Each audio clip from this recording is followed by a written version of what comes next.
வினிகரியில் culture பண்ணுறதுக்கு நம்மளுக்கு இந்த பொருட்கள் தான் வேணும். ஃபஸ்ட்டு இந்த ஆப்பிள் சீடர் வினிகர் பாட்டிலில் க்ளோஸ் நெக் பாட்டில் இருக்கணும்.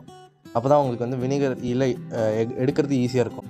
இதில் வந்து பாதி தண்ணி நான் ஊற்றி வச்சுருக்கேன். இதுதான் வினிகரியிலோட ஸ்டார்டர் கல்ச்சர்.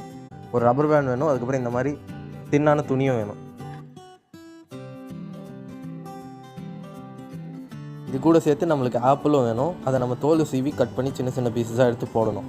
பாதி ஏற்கனவே தண்ணி பிடிச்சிருக்கிற பாட்டிலில் நம்ம மீதி 50% ஆப்பிள் சீடர் வினிகரை நம்ம ஊற்றணும். அடுத்ததுக்கு வேணுங்கிற பொருள் வந்து ஆப்பிள் தான்.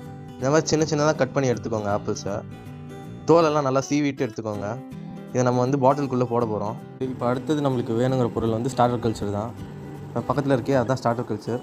இதை நம்ம எடுத்து தேவையான அளவு வந்து இதில் ஊற்றணும். கடைசியில் இந்த மாதிரி துணி எடுத்து அதை ரப்பர் பேண்ட் போட்டு மூடிடணும்.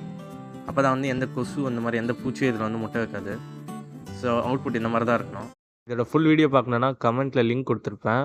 என் சேனல்லேயே டீட்டெயில் எக்ஸ்ப்ளனேஷனோட வீடியோ போட்டிருப்பேன். அதை செக் பண்ணி பாருங்கள். உங்களுக்கு வீடியோ பிடிச்சிருந்தா லைக் பண்ணுங்கள், ஷேர் பண்ணுங்கள், மறக்காமல் சப்ஸ்கிரைப் பண்ணுங்கள்.